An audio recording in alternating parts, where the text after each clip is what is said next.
Well, welcome to the webinar hosted by Catholic Investment Services.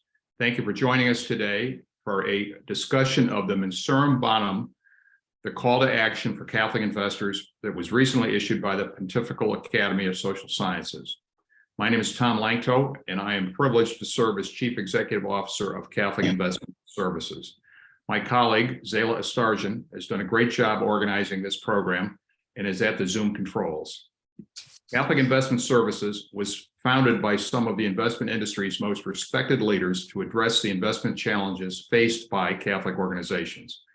We are a Catholic nonprofit providing investment solutions for other Catholic nonprofits and their investment consultants, and now manage almost $1 billion of client assets in 4 different strategies. We're hoping that $1 billion, as the market prognosticators mentioned, will be growing soon.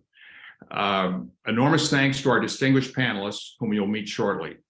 Today's format will be conversational. There'll be time for audience questions during and after the formal part of the program, so please use the Q&A feature on your Zoom screen to submit questions. Our audience is muted. The program is being recorded and will be available for replay on our CIS Institute webpage and in podcast format. You received biographical information for our panelists, but I want to emphasize a few highlights. Catholic Investment Services is honored to welcome Jean-Baptiste de Franssu, the president of the Vatican's Institute for Works of Religion, often informally referred to as the Vatican Bank. Before being appointed to his current role by Pope Francis in 2014, Jean-Baptiste was CEO of Invesco Europe, and he continues as a non-executive director of several prominent financial services firms. Jean-Baptiste also serves on the boards of several European and U.S. charities. He was intimately involved with the formulation of Mensuram Bonam, and it is a great privilege to have him join us today. As many of you know, CIS founder and board chair Scott Malpass is the retired chief investment officer of the University of Notre Dame, where for 32 years he was responsible for investing in the university's endowment and other assets. Notre Dame's endowment is one of the largest private university endowments in American higher education and the largest at a Catholic university. Institutional Investor magazine has called Scott an investment titan and MVP, and he is certainly all that and more for CIS. Scott serves with Jean-Baptiste on the board of the Vatican Bank. Paul Stevens is a trustee of Catholic Investment Services, chairs our board's audit committee, and will be our moderator today. Just as importantly, Paul served for many years as the investment committee chair for the Diocese of Arlington, Virginia, and continues to serve as a fiduciary for several other noteworthy Catholic organizations, including Catholic Distance University and Catholic Charities of the Diocese of Arlington. Before his distinguished career as Chief Executive Officer of the Investment Company Institute and in private law practice, Paul served in senior national security positions at the White House and the Department of Defense during the Reagan and George H.W. Bush administrations, and received the Department of Defense's highest civilian honor. Jean-Baptiste, Scott, and Paul, thank you for contributing your time, talent, and experience today. Before he begins our program, Paul will offer a short prayer. Tom, thank you very much for the introduction. As we gather, I'm sure we're all very conscious of our many blessings, and so I thought it appropriate to offer a prayer of thanksgiving. In the name of the Father, and the Son, and the Holy Spirit, amen. Yeah. Almighty Father, you are lavish in bestowing all your gifts, and we give you thanks for the favors you have given to us. In your goodness, you have favored us and kept us safe in the past. We ask that you continue to protect us and to shelter us in the shadow of your wings. We ask this through Jesus Christ, our Lord. Amen. In the name of the Father, and the Son, Holy Spirit. Amen. Well, welcome all. We're certainly delighted to be hosting this webinar. And I thought it appropriate to turn to our distinguished guest, Jean-Baptiste, first, for him to make some preliminary remarks that will then set the stage for the conversation that follows. So let me turn it over to you, Jean-Baptiste. Thank you, Paul, and thank you, Tom, for the introduction. Mensuram Bonam is an important document that was recently released, as Tom told us, by the Pontifical Academy of Social Sciences. Its preparation has involved some years of work with the collaboration of a large number of experts from across the world in the field of finance, theology, and ethics. Mensuram Bonam is a call to action dedicated to the issue of faith-consistent investing and based on the social doctrine of the Catholic Church. It calls on every Catholic person with financial responsibilities to develop investment guidelines rooted in and guided by their moral principles in order to align their investment decisions and strategies with the common good. For Catholic, such moral principles are derived, as we know, from the scriptures, the tradition of the Church, and from its social teaching. Although dicasteries of the Roman Curia have in the past issued documents and statements on finance and business, the release of Mensuram Bonam is the first time that the Pontifical Academy of Social Science, or any Vatican institution come to that, has released such a formal recommendation on faith measure for Catholic investors. Profound changes are already occurring in financial markets with the development notably of ESG investment, as we are all aware. On a worldwide basis, trillions of dollars are now investing through dedicated ESG solutions. But as we know, they have their limits. And by the way, ESG does not stand for CST, Catholic Social Teaching. Mensuram Bonam addresses the adoption of Christian ethical principle in the management of assets to achieve investor expectations for not only gain, but also compliance with Catholic moral standards. As such, I would like to highlight 2 points. First, Mensuram Bonam complements the documents on investment guidance issued over the years by the Bishops' Conference around the world, and that's a very important point. Those documents have sought to provide guidance and principles to church institutions and individuals who wish to respond to the call of the gospel by integrating Catholic social teaching into their investment culture and portfolios. Commanding such alignment of investment criteria, Mensuram Bonam calls for the lessons from those commitments to be reviewed and augmented over time in light of new global challenges and the unfolding insight of the Church social teaching. Second, in the many instances around the world where such investment criteria have not yet been developed by dioceses, church institutions, or Catholic businesses and asset owners, Mensuram Bonam then encourage urgent reflection and reform with guidance for the development of appropriate policies and tools for faith-consistent investing. So 1, when it exists, continue to develop and strengthen. 2, when it doesn't yet exist, you have the duty to proceed. This moral call to action from Mensuram Bonam is an opportunity to look towards the future, drawing upon the values, priorities, teaching, and wisdom of the Catholic faith to support the much-needed realignment of investment criteria. It is also a way to use the capital markets to help society move forward. I like to refer to the notion of missionary capital. Mensuram Bonam helps Catholics asset owners to exercise financial stewardship in ways that are aligned with the Church faith-driven mission and social teaching, without being prescriptive, and that's very important. It sets a trajectory for what is now the global journey to develop and grow faith-consistent investment practices among all people of goodwill. Because while intended to especially inspire, support Catholic and church investors, the wisdom, values, and ethics embedded into Mensuram Bonam have much to offer to investors pursuing responsibility within secular institution or other faith tradition. Mensuram Bonam is structured around 2 chapters, as some of you may have had a chance to see if you've already were able to have a look at the document. First of all, it provides intellectual guidance from faith and Catholic social teaching and look at their implication for investments and the required questions for discernment that one needs to ask.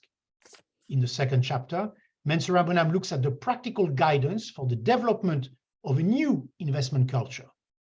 It calls for a policy of engagement and enhancement beyond exclusion. And 24 categories are listed where discernment must occur if it is a full exclusion or exclusion with some limits. Paul, these were the introductory statement that I thought important to make. Thank you.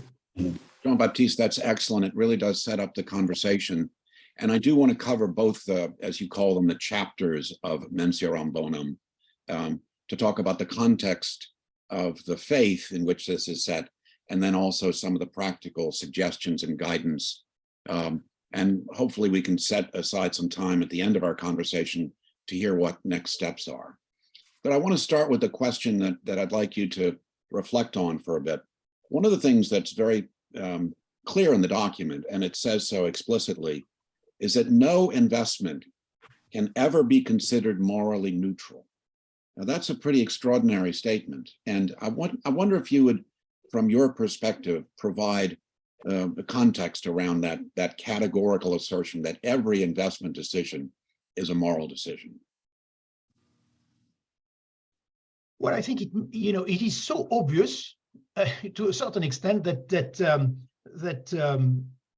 it is surprising when we hear it or when we say it, and particularly, of course, if what you represents are assets managed on behalf of a Catholic institution, or even when you manage your own assets. I think we have seen how much the capital markets can be used to influence society or develop society into a certain direction. And in many ways, it illustrates the point that you have just made, that if we were true to our belief and managing according to what we believe, we would certainly be able to impact the capital markets and society in an important way. So I think it is a very straightforward, important, and logical statement. And I'm always surprised when we get into a position where we almost have to justify ourselves. I mean, why would you be faithful to your faith in so many different instances and not when you manage your own assets? The document, though, also refers, Jean-Baptiste, in that regard, to the need to navigate tensions between the fiduciary duty that one has as a steward of assets to try to help to provide resources for whatever the mission may be, and the duties that you have as a faithful Catholic. So there's an acknowledgement that those two objectives don't necessarily always sit easily side by side. And I think that's one of the aspects of the document that comes across repeatedly, that this is not altogether an easy exercise. It says, for example, there's no checklist that you can go through to solve this riddle. I think, Paul, the key point, I mean, the most fundamental aspect for me is a lack of understanding and a lack of training. The experience that I have had in chairing, quote unquote, the Vatican Bank and working with, many people across the Curia in Rome was very much always, back to those basic principles. If I do integrate in my investment process so many ethical criteria driven by the social doctrine of the church, am I going to make less money?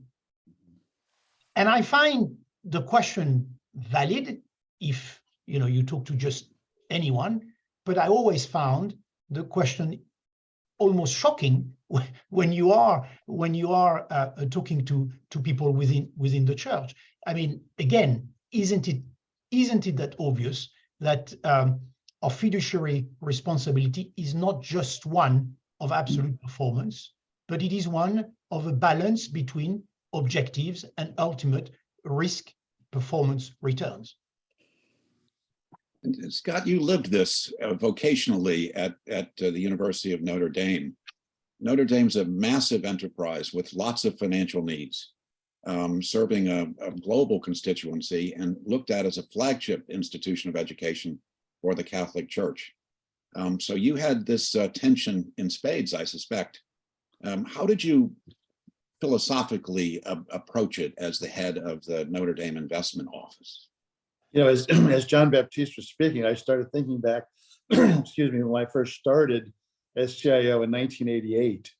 And this was before the bishops' conferences really had a more structured document, a more thorough document that could serve as a guideline. Certainly in the US, there wasn't the type of document they ultimately developed. And by the way, if folks recall, in the late 80s, we were in the middle of the apartheid issue. So I got sort of thrown to the wolves immediately in terms of assessing how to approach that issue, which is a very important and serious and difficult issue. So right away, I was dealing with those issues. Then the US Conference of Catholic Bishops came out. I think their first draft was 1993. And I really latched on to that. At least it gave me some foundational set of principles in the US that I could use in developing a policy, in dialoguing with our managers, and kind of, you know, letting them know the things that were important to us as a Catholic university. Ultimately, from that, we put together, you know, we bought research from Institutional Shareholder Services, ISS. We bought the screens. We put together a list every year and updated it based on the evolving bishops' guidelines and the availability of information on companies. And we would send it to our managers every year, and we would make it very clear we expected them to follow these guidelines. And to the extent they had concerns or there were violations, they should let us know immediately. Now, as we grew in the size of the fund, we got more separate accounts. The implementation was easier, but we're also doing more alternatives. So you had more private equity, more hedge funds, more opaque funds, particularly on the hedge fund side. But we always had to know what we had at any given time.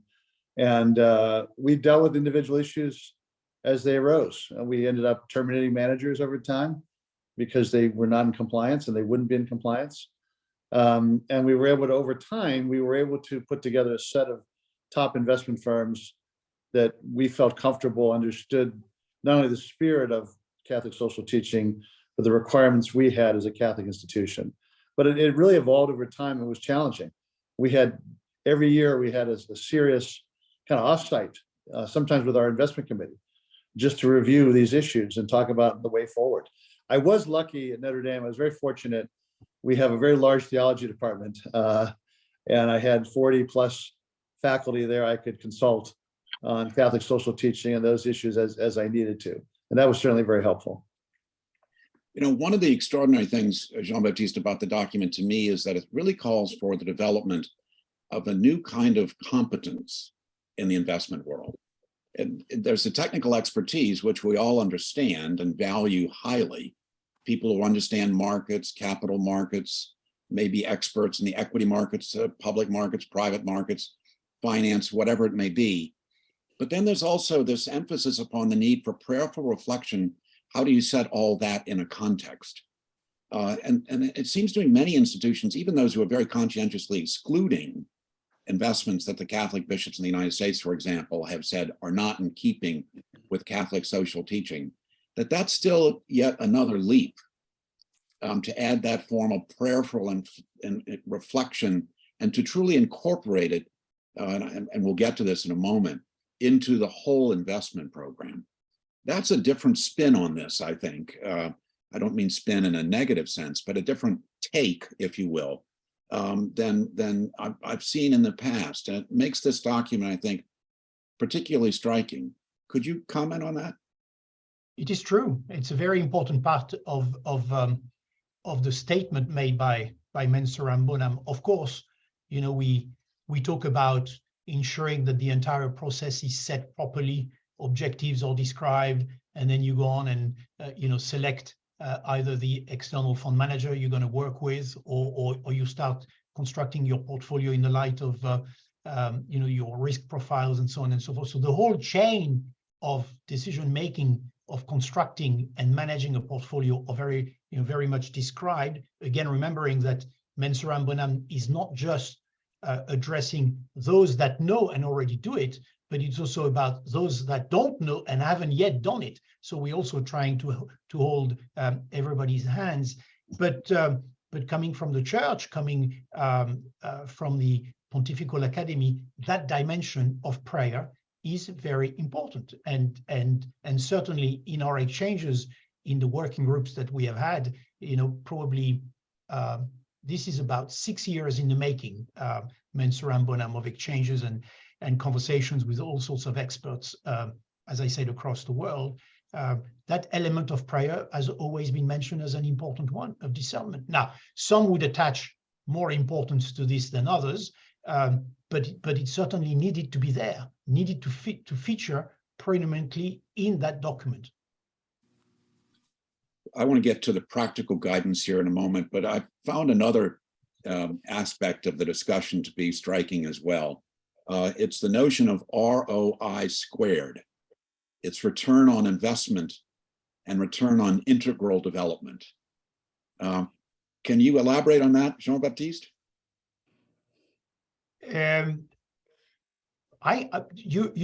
Now I have to admit, I can't remember at which point in the document we are referring to this.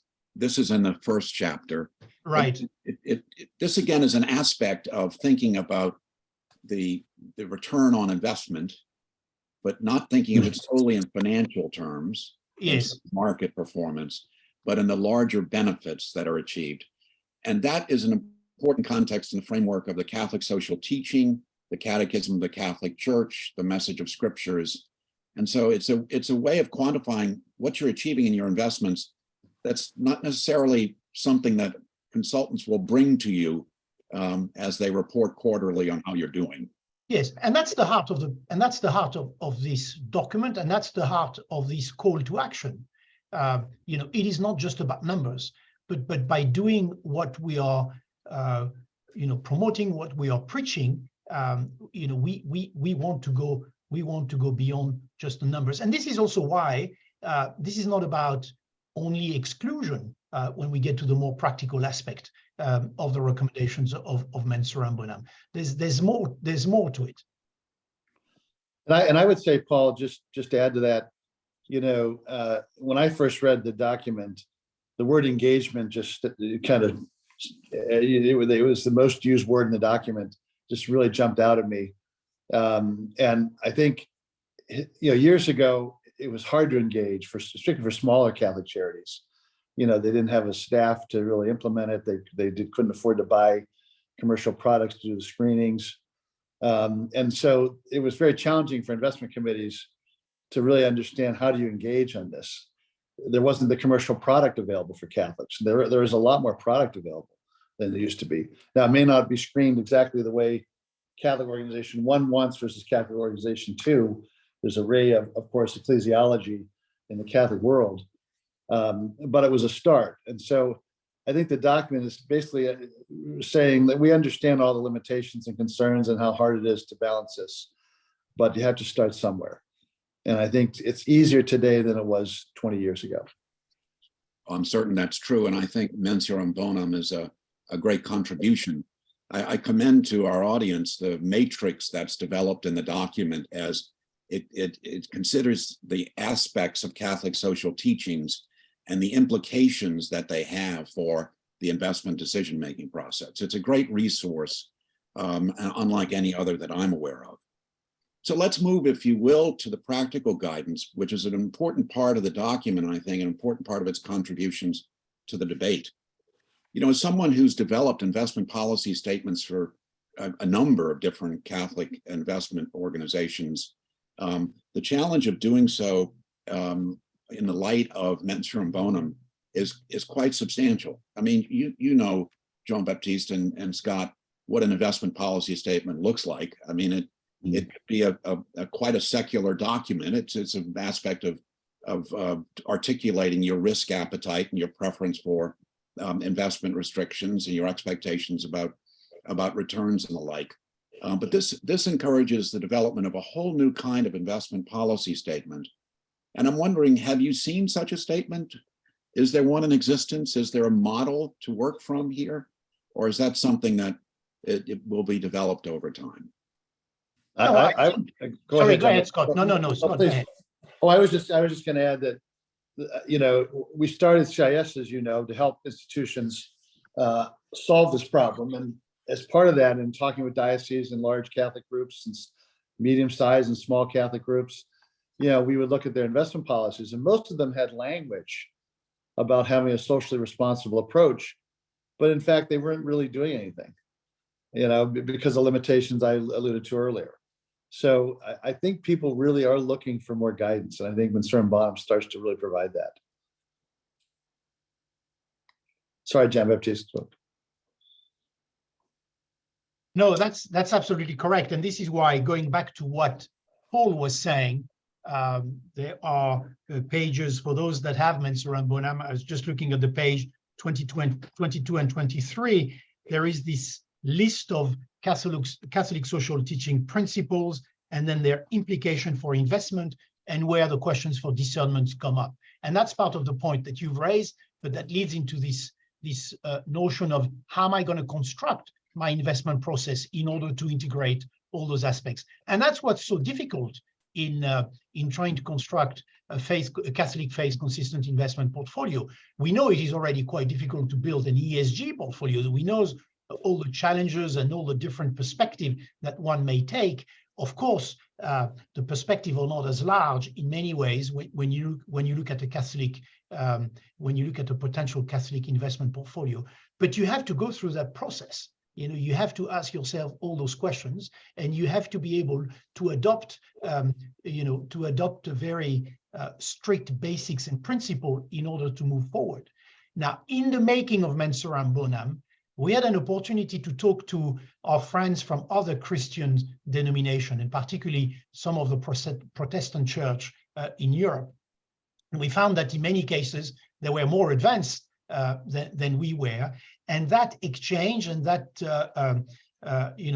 discussion and sharing really highlighted again how much you get to probably you never get to the ideal point, but in order to ensure that you reach a certain level that will be satisfactory takes a lot of work, a lot of time, and a lot of exchanges.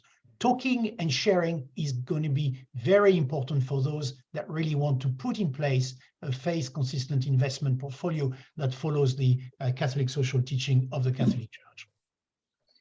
That's clear. And I want to turn to Scott for a moment, because in his character as a chief investment officer for Notre Dame, and then obviously his character as chairman for Catholic Investment Services, Scott, you have seen both the very largest Catholic institutions as well as many small ones wrestle with this. And Mensuram Bonam says that whatever your financial objectives may be, purely financial objectives, they should not supersede the obligations that you have to be a faithful Catholic. I assume the same is true the other way too, that you have obligations that you have to fund your mission, and those should not be completely forgotten in the context of the social teachings of the church. So it's a balance. Talk, Scott, about how that balance needs to be struck in the context of different organizations like Notre Dame on the one hand and our CIS smaller investors on the other. No, it's an important question. It's very challenging for smaller and mid-sized Catholic organizations to fully implement the policy in a very pristine manner, particularly with the exclusions. There's a very strong sense of fiduciary duty and that balance. There's a lot of needs in these dioceses, a lot of them supporting schools and providing scholarships for kids and disadvantaged kids. So they need the money, so there's always been that tension, and it's very challenging we have clients who are Catholic high schools, for example, and maybe it's $10 million, $15 million, $20 million endowment for supporting a Catholic high school somewhere in the country. The challenges are very different. It's a large Catholic organization, whether it's a hospital or a large college university endowment or a major social service agency. They can have a staff person, they can buy the screens, they can have the time dedicated to talk to managers and canvass the market for products. and put together appropriate policies and implementation guidelines. We certainly did that at Notre Dame. I know many other colleges and universities do that. Some large Catholic hospitals, I served on one that did that. And so, they have the resources to do it. The mid-sized social service agency or small Catholic high school does not have that, and they're not going to be able to afford it. So they do have dialogue. They have relied heavily on consultants historically. Over time, some of those consultants develop product that they could use, at least to begin the implementation. Obviously at CIS, that was one of the problems that I saw. I worked with so many of these groups over the years, over 30 years. They'd call me, can you look at our investments? How should we begin? And the need was so obvious. And that's one of the reasons we started CIS, was to try to help, particularly the small and mid-sized Catholic organizations, solve that problem. I'm sure we've all seen this working with our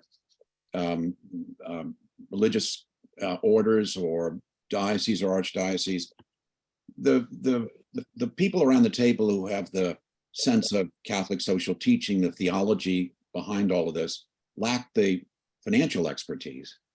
And the people with the financial expertise, who are largely lay people, cannot boast the kind of theological grounding and faith-based orientation that their ordained or religious colleagues has. What we're really talking about is a fusion of those two disciplines. And maybe, Scott, here's an opportunity for the University of Notre Dame to create a new concentration in its finance department, because that's really what the challenge is here, it seems to me, to get both of those considerations integrated within the same sort of professional competence. And you will look in vain, I think, for a consulting firm that will be able to boast that fusion of competences. Well, we certainly have executive programs for administrators representing not-for-profits. We have a lot of that. Some of that would be pertain to this issue, some of it wouldn't. But no, absolutely, there's an opportunity there for sure. Jean-Baptiste, turning to you, there are all sorts of elements of practical guidance here, of things to consider. And you conclude with the one that we're probably most familiar with, which is the exclusionary principles, the prohibited investments. Maybe you can talk about, putting that aside for the moment, you can talk about the other tools that Mensuram Bonam discusses. It begins with impact investing and then goes on from there to a variety of other things. So how, practically speaking, should a Catholic organization begin thinking about implementing Mensuram Bonam? Well, I think that, Paul, first and foremost, I want to insist on the point. Many bishop conferences around the world have already issued very practical documents. Documents are not always the same. You have the US Bishop Conference view, you have the German Bishop Conference view, you have the French Bishop Conference view, and so on and so forth. And they don't automatically always express, notably in the field of exclusion, express particular situation in the same way. I mean, the best example we always take is nuclear, and the view of nuclear here in Europe versus what you may have in the US differs, and therefore, because of the culture of the country, because of the society at large, you may have a different sensitivity to one aspect versus another. So first and foremost, you have the Bishop Conference documents in those countries, and they are the most practical guide. Mensuram Bonam should be viewed a bit higher. It is not our, as much the purpose of Mensuram Bonam, at least in the current format, to go into all those details that some of the Bishop Conference are covering. We have tried in chapter 1 to bring back that perspective vis-a-vis faith, and you've insisted, Paul, as to the very importance of those statements. And in the second part, we are saying, look, these are the basic principles you should follow between engaging, exclusion, enhance, impact investing, and we're also listing those exclusion, or those areas where exclusion may come in. But I'd like to make sure that everybody who listens in doesn't take this as a prescriptive guidance, or sets of rules. We are trying through that call for action, we are trying to engage into a dialogue. And so we have just laid down all the things that exist today when you look at phase consistent investment, and we are seeking a dialogue. So it's not exactly a response to your question, but it is an important response because, you know, everything that is here is not exactly prescriptive. And number two, everything might not be here. So when we look at the practicality of phase consistent investment, and when we talk about engagement, when we talk about enhancing the relationship with the issuers, when we talk about exclusion, it's you know, we are not here to say this is what you have to do. You know, this is what you should be thinking of doing, and you should try and investigate further. You should try and understand further, because ultimately, given your duty to run such a portfolio, you have to understand all those concepts, and you have to exchange on all those concepts. So we at CIS obviously have tried to develop investment alternatives that address some of these, including impact investing strategies. Scott, do you want to talk about that a little bit? Because that is one of the things that Mensuram Bonam specifically addresses. Yeah, as part of our array of products, we wanted to start initially with sort of an all-in public solution, which we call the Catholic Endowment Fund. That's global equities, diversifying strategies, and fixed income. And honestly, for a large part of the, you know, the target audience for this, that's the most important solution. You know, they got to get that core part of their portfolio done well. A lot of the larger and increasingly smaller Catholic organizations have learned a lot about private equity in recent years, and the economic model for private investing is probably superior to the public market, and where more incentives are aligned, and there's thousands of companies, and there's an inefficiency there. And so it's something I've done a lot of course, at Notre Dame. And we wanted to really allow them to have another tool in their portfolio. So if we were going to do a private equity offering, we wanted to really focus on impact investing. And I've been so impressed with the fund in terms of the various aspects of the economy, whether it's environmental, water, education, you know, just various parts of our lives where there are companies being developed that are very consistent with Catholic social teaching, you know, improving, you know, life conditions, drugs for terrible diseases. And so, yeah, we wanted to provide an offering that really was consistent with Catholic social teaching in the private markets. And we're launching a venture capital alternative as well this year. So we've had the private equity offering, impact investing, and we're going to be offering a venture capital offering consistent with that as well, starting later this year. So the point being that you can find faith-based approaches to alternative investment is just not a function of public markets. No, and the opportunities there are growing. You know, they really are growing. Yeah. People are understanding, even if it's just for commercial reasons, but people are understanding that there's a lot of investors who want to invest with impact, and the number of companies available to execute that now make it possible. But if I just to jump in here, Paul, if I may, on the back of Please. what Scott has just said, if you take a European perspective, where, you know, I really come from, you know, it's also true to say that the third party offering, you know, with a faith consistent Catholic approach, are very limited. I mean, we at the Vatican Bank have very, very strict criteria when we go about our investments. Very difficult to find, you know, sufficient amount of funds out there to diversify our portfolio sufficiently. I mean, you're looking at, you know, 15 to 20 solutions that exist in Europe today. So we are looking at a market very much in its infancy, and where so much work still needs to be done.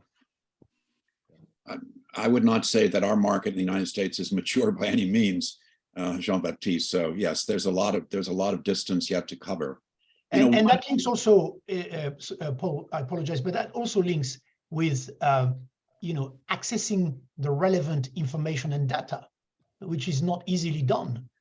You know, when you take a stock, you don't have a lot of screening system that takes into account you know, elements of the Catholic social teaching. So you have to turn back to those people and make sure that the very specific points that you want, such as the sanctity of life, are indeed incorporated into the information that they may get you, or if you use a third-party fund manager, that indeed they are capable of measuring any exposure to stock that would go against the principle of the sanctity of life. Jean-Baptiste, you referred to this earlier in the conversation, but one aspect of the asset management market that's exploded in recent years is ESG investing. Yeah. And ESG is not a term that has any definite frame of reference. It spans an awful lot. But you noted that ESG is not the same as CST. I wonder if you could elaborate on that. Yeah, look, I know the world is different when you look at the US and when you look at Europe on those matters of ESG investment. But when you look at Europe, it has had a major impact, both on the retail marketplace as well as on the institutional marketplace. I don't have the numbers in front of me, but if I was to tell you that over the last 2 or 3 years, more than 50%, probably closer to 70% of the net flows in the industry, in the fund industry, have gone into ESG funds. I'm not far from the exact number. So it's a significant impact. And that's great news, because all potential Catholic investors that should already today be sensitive to the notion of investing with the social doctrine of the church in mind, have already been educated to a certain type of ethical investment. The banks, the insurance company are doing the work to start training people to tell them, you can no longer invest your money just the way you are told or without any specific guidelines. You must have ethical filters. And it is then for us on the Catholic side, just to add the one bit that differs, that helps making the difference between ESG and the politically correct ESG, because that's another piece of challenge, but the ESG and the Catholic social teaching. And this is where we go back to certain of the elements that we have spoken that are included and described in Mensuram Bonam, such as the sanctity of life. But what I'm trying to say is that, you know, we collectively should leverage on the great momentum of ESG. We are not ESG, but we can leverage the momentum of ESG to push forward faith consistent investment that meets the criteria of the Catholic faith. I think it's a very, very important insight. In a way, what you're saying is that the ESG trend puts some wind in our sails. Plenty of wind. Yeah, but we have to trim the sails a bit differently to make sure it's consistent with Catholic social teaching. One aspect of the document that I thought it would be very important to touch on would be the observation that if you incorporate these faith-based principles into an investing program, that it's not going to be at the cost really over the long term of returns to your organization.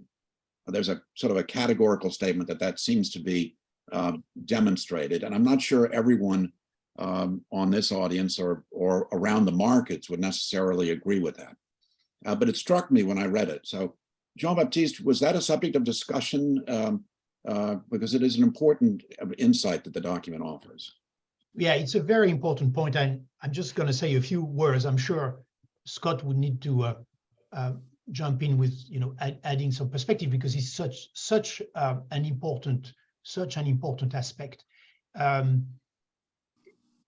You know, starting with people within the church. You know, we've had conversation where people, and I was alluding to this earlier on, where people have been saying, well, look, if we go managing our portfolio following the social you know, doctrine of the church principles, we're not going to make as much money as what we are currently making, you know, and that goes back first and foremost to a problem of training and education. And that training and education is absolutely critical to change the lack of information and the lack of understanding of some basic principle in the financial markets. And of course, we have had, you know, 2020 and 2021, when we know, and I'm now talking about essentially ESG portfolios, when we know that ESG portfolios that were not exposed, you know, to commodities or to the energy sector and so on and so forth, have done so much better than the normal, you know, benchmark, whatever benchmark portfolios. So the key element is training. And unless we train our people to understand those basic principles, we will face certainly some level of resistance, but also we will not be able to build the momentum that we should be building for such a type of investments. And it's a question you have to ask over the long term, isn't it? I've often observed in investment committees that the investment horizon of the church is until the second coming of the Lord. Now that could be tomorrow, or it could be a long, long time from now. But effectively, the horizon is almost infinite, and you've got to be a very patient long-term investor. And so you think about these return issues on that basis, not year to year, because actually last year, the best performing US mutual funds were ones that invested in the energy sector. So that offsets perhaps what 21 and 20 would have offered. But Scott, you've looked at this at Notre Dame over more than one market cycle, haven't you? And what were your observations managing your portfolio? Yeah, Paul, I never worried about it. I mean, first of all, we were going to have a social policy, and it was going to be based on Catholic social teaching. So there were going to be exclusions. And that was so integral to who we are and were that it was just part of life. So I didn't worry about that. And of course, given our size and access to top managers, we were more than able to make up for years when a certain area of the markets did better than others, and maybe we missed out on that, et cetera, whether it was biotech or energy, et cetera. So it wasn't something I spent a lot of time fretting about. But when I meet with my secular peers at Ivy League schools and so forth, they'd almost show pity on me that I had all these exclusions, and gosh, you can't earn, anytime you take a subset of an index out, your expected return is going to be lower. And so they would ask me about that.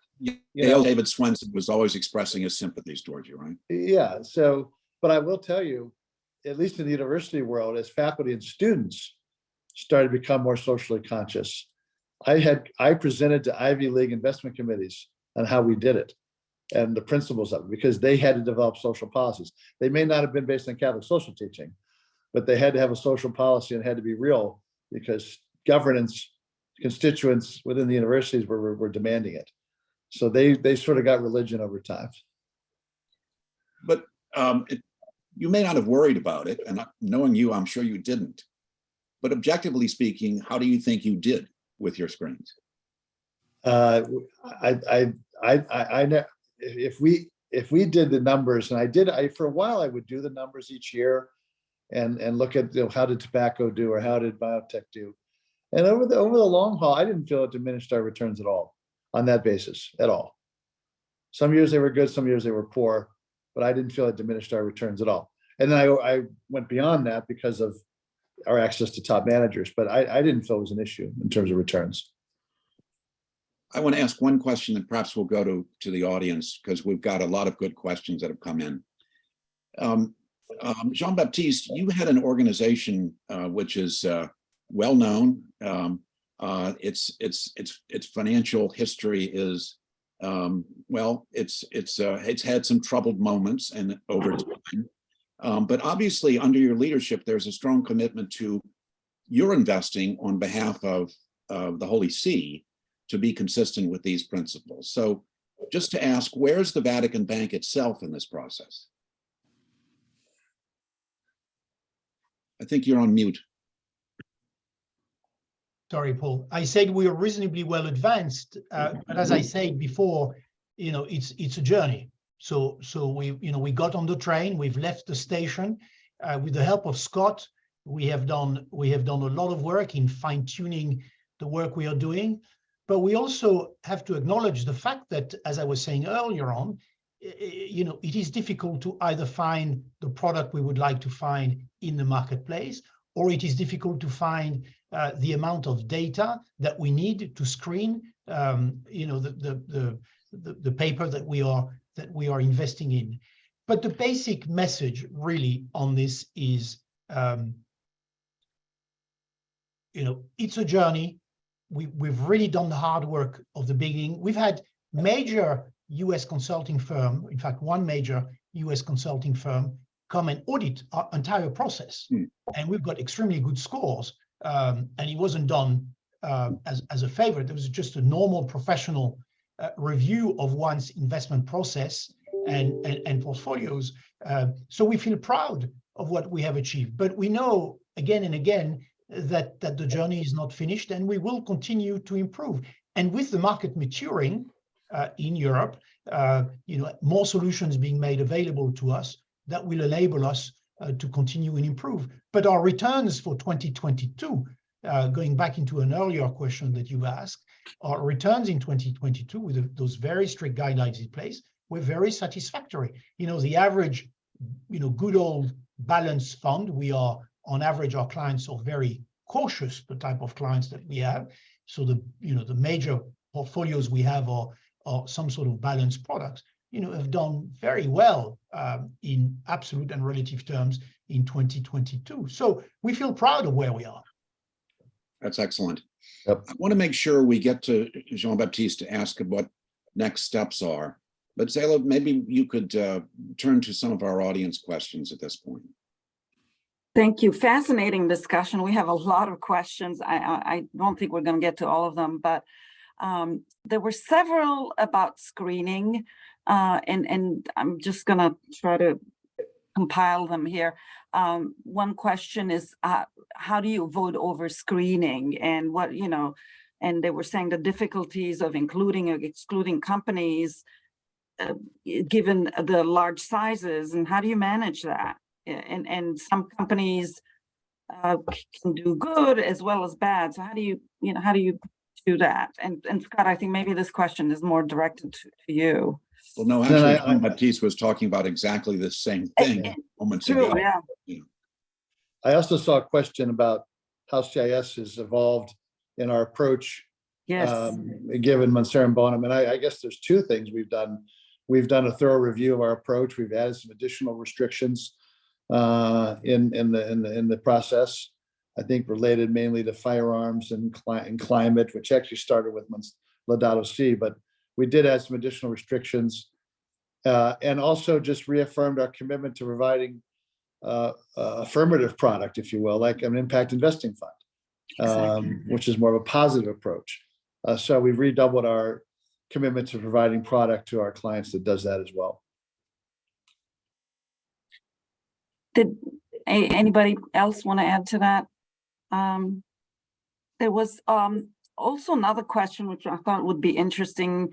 How do we apply Catholic social teaching guidelines to smaller private companies, and also to hedge funds? How do you do that? And again, Scott, maybe this is in the private, it's interesting. When hedge funds was always more complicated because it was more opaque. So that was always where we ended up spending most of our time. And there were just a lot of strategies we couldn't do. There were a lot of things we couldn't do. And so we didn't, some of these big macro trading funds, there was an array of sector hedge funds we just would not even look at. And we had to have some transparency. I had to know what I had. And occasionally we had to terminate a manager as a result.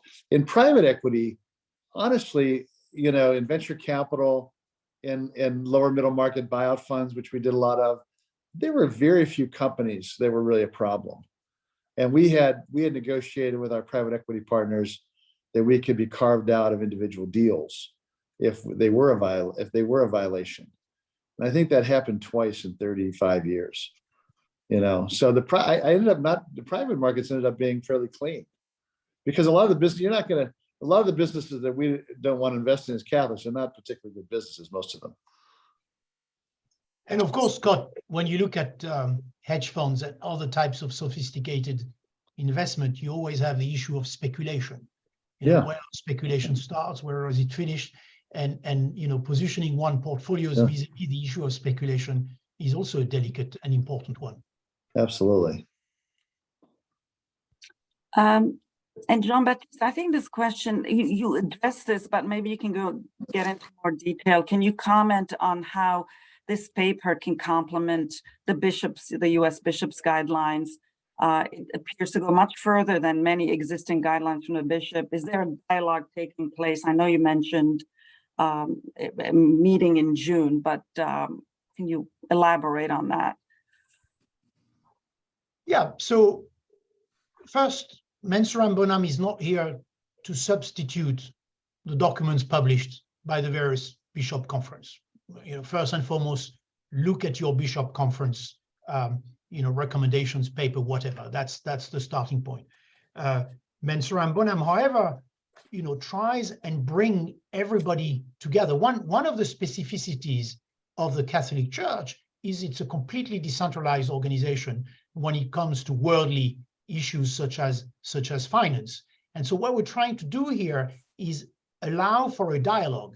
It's allow for exchange of best practice. It's an opportunity to share. And so we are coming up with, again, recalling the background of Catholic social teaching of the scripture, chapter 1, very important. It sort of, sets the frame in which we are operating. And then second, indicating some direction, always keeping in mind that you've got two situations. Either you've been doing it, and I was talking about this, Paul, just a minute ago, and you have to continue to do it and improve constantly. It's the journey I was referring to. Or you have not done it, and you must start doing it. And there we are trying to, highlight what are the major steps you should be looking at if you are only starting to engage in phase-consistent investment. And we provide a number of guidelines, benchmark that you could be using. And I think Zella, if our audience takes away any two insights from this discussion, it's what Jean-Baptiste just said, and that's the heart of the document.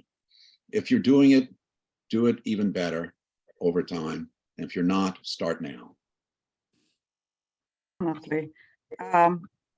We have a couple of questions on China. Can you please answer the question about investing in China in alignment with Catholic social teaching guidelines? And Scott, I know this question for you. Well, I've been going to China since the late 80s, and I watched this development as a society and economically. And I've watched 400 million people come out of poverty.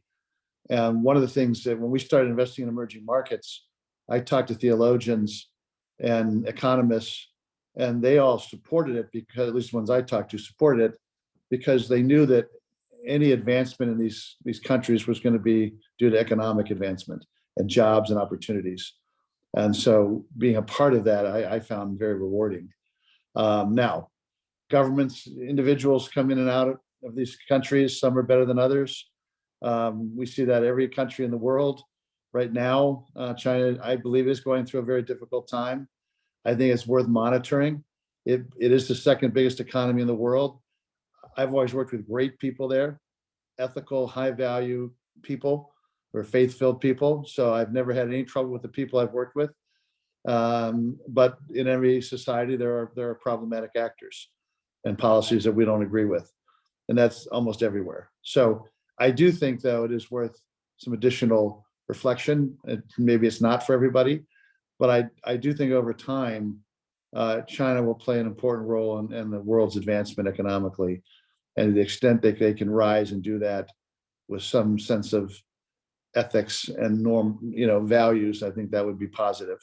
But it is difficult right now, and that's why we've lowered our weightings a bit in response.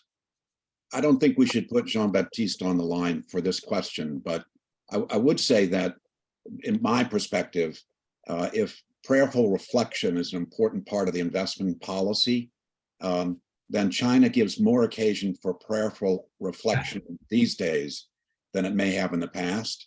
And my worry is that that prayerful reflection requirement will only increase over time, because what Scott says is absolutely true.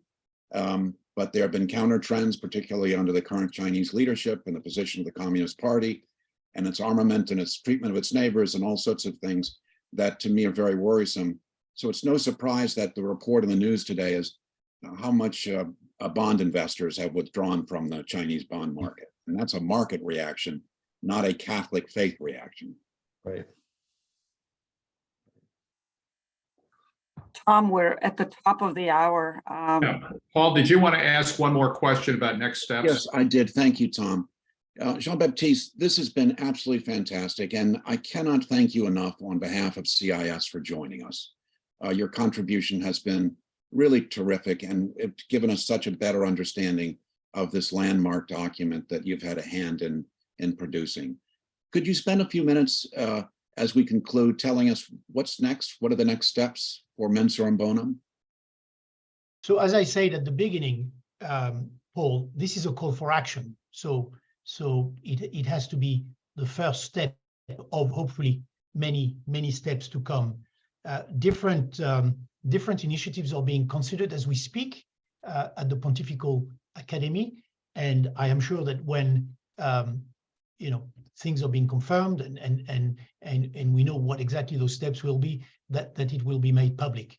And as I said before, it'd be important for those for your guests who are listening today to be kept informed. So we should find a way to make sure that we are at the right moment in a position to keep them informed. Because at the end of the day, what matters most in what we've tried to do is about being proactive on a very important subject, which is faith-consistent investing, which is a subject that for all of us Catholic has too often in the past not being looked at sufficiently seriously and proactively. So it's a question of being proactive, but it's also a question of being able to innovate, to learn, and to share lessons.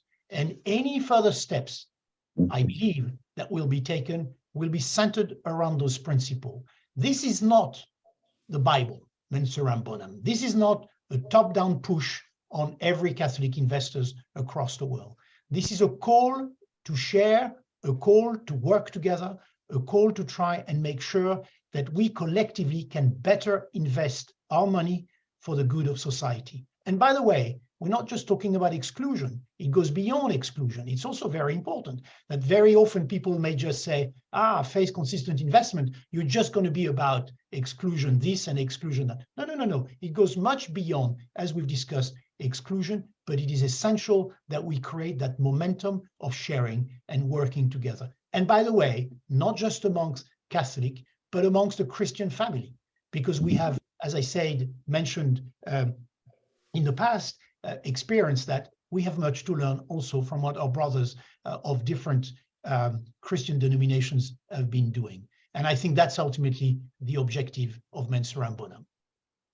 Well, Jean-Baptiste, count on Catholic Investment Services to support that process over time. We're with you on the journey. Thank you. Jean-Baptiste, let me add my thanks. This has been an enormously valuable program for our audience, and Paul and Scott, thank you for all that you do for CIS and today especially.